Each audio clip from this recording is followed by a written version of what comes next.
anunciado, está con nosotros ya la asambleísta Nivia Vélez, a quien quiero agradecerle por acompañarnos a esta hora de la mañana. ¿Cómo le va, asambleísta? Buenos días. Buenos días, Javier, mucho gusto. Entiendo que ayer los legisladores defendieron los derechos de los trabajadores, ¿o me equivoco? Bueno, así más o menos resulta. Así es. Cuéntemelo. Bien, resulta que a la Comisión de los Derechos de los Trabajadores, a la cual usted pertenece, obviamente, a la que pertenezco, han llegado reiteradamente reclamos respecto del cumplimiento del mandato 8.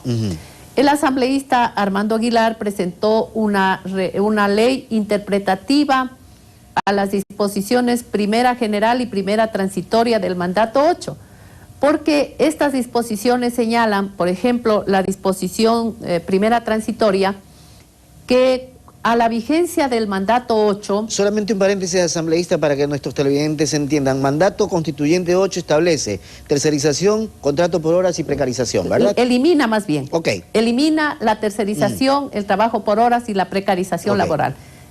Muchas gracias por la aclaración. Sí, es para que los televidentes... Efectivamente, el asambleísta presenta esta ley interpretativa porque la disposición transitoria primera señala que al momento de entrar en vigencia el mandato 8, las tercerizadoras no tendrán absolutamente ningún reclamo, se termina con ellos la relación, pero que los trabajadores serán asumidos directamente por las empresas públicas y privadas que hayan mantenido esta relación de tercerización.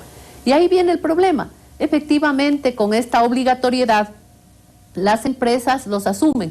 Me voy a referir a las empresas públicas que los asumen, pero les disminuyen la remuneración, bajo el argumento de que ahora ellos ya no pueden pagar lo que se pagaba a través de la tercerizadora y algunos derechos y algunos rubros importantes que se reconocía. Entonces se interpreta, ¿no?, en el tema, o ellos aducen que al asumirlos pueden ellos disminuirles el derecho que habían mantenido respecto de la remuneración. Y en otros casos inclusive los asimilan un tiempo y luego los despiden. Entonces ha habido un permanente reclamo en este sentido y el día de ayer se presentó para primer debate esta ley interpretativa.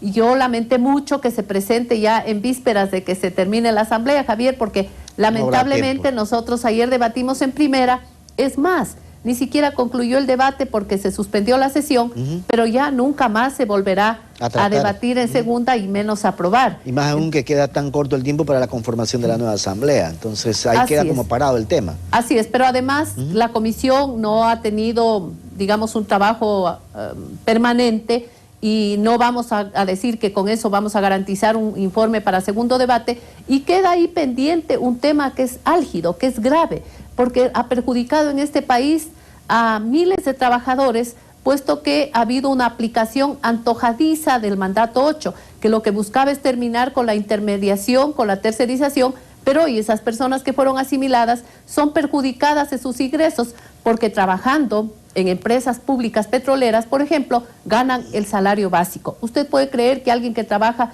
en los pozos petroleros, en trabajos técnicos, tenga que sobrevivir con un sueldo de alrededor de 300 y un poco más, que es el básico, 312. Entonces, eso es lo que ellos reclaman, y naturalmente los despidos que han habido en ese sentido.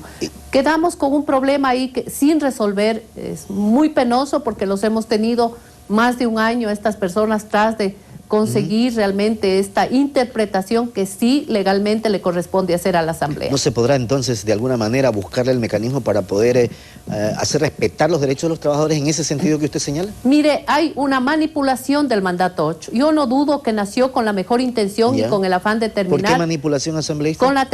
Porque las empresas lo aplican a su manera. Como o sea, ¿siguen contratando tercerizadoras? Está contratándose tercerizadoras, pero como dicen los trabajadores, nos fue peor que cuando éramos tercerizados. ¿Ah, sí? Porque tercerizados recibían un mejor ingreso, ahora que los asumieron las empresas públicas, especialmente en el caso de los temas petroleros, y que son gente, inclusive en muchos casos, gente calificada, entonces ahora reciben un salario básico. Pero se deja también, de acuerdo a la disposición general primera, abierta la posibilidad de que todo aquello que sea mano de obra calificada o técnica, especialmente en estos casos de estas empresas, puedan seguir siendo tercerizados. Ahora, ¿esto podría ser contemplado en el nuevo Código del Trabajo o qué? Podría ser contemplado en el nuevo Código de Trabajo, pero también yo digo, hay que ver con positivismo las cosas. La Asamblea y el Gobierno tienen ahora una mayoría absoluta que podrán incluso tener una interpretación más clara de lo que es el mandato 8 y poder devolverles a los trabajadores este derecho que les viene siendo conculcado. Realmente para mí es sorprendente porque en un gobierno que dice ser revolucionario y en un gobierno revolucionario la base de la revolución son los trabajadores, hoy como nunca han sido perjudicados.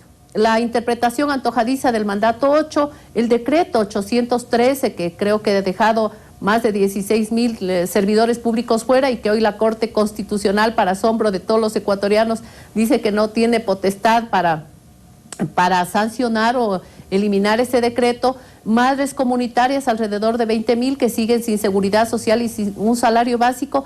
Entonces sí nos llama a la reflexión que cómo es posible que sigamos hablando de revolución cuando los derechos de los trabajadores siguen siendo afectados profundamente. Ustedes como comisión han recibido varias denuncias de incumplimiento de los derechos, tanto públicos como privados, ¿no? Así es. Y vea, a veces se sataniza que es el sector privado, pero créame lo que igualmente es el maltrato, el despido y la incertidumbre que existe en el sector público. Yo creo que todos los días los servidores públicos amanecen pensando a qué hora me notifican con el despido, porque ese decreto 813 no ha sido derogado y sigue ahí como una amenaza pendiente todos los días para los servidores públicos y también los reiterados despidos que se están dando a los trabajadores. Asambleísta, quiero agradecerle por haber estado con nosotros esta mañana. Gracias también. Buen día. Gracias a Nibia Vélez, asambleísta, por el tema de los derechos laborales de los trabajadores. Hacemos aquí la pausa, regresamos enseguida, son las 8 de la mañana con 2 minutos, ya volvemos.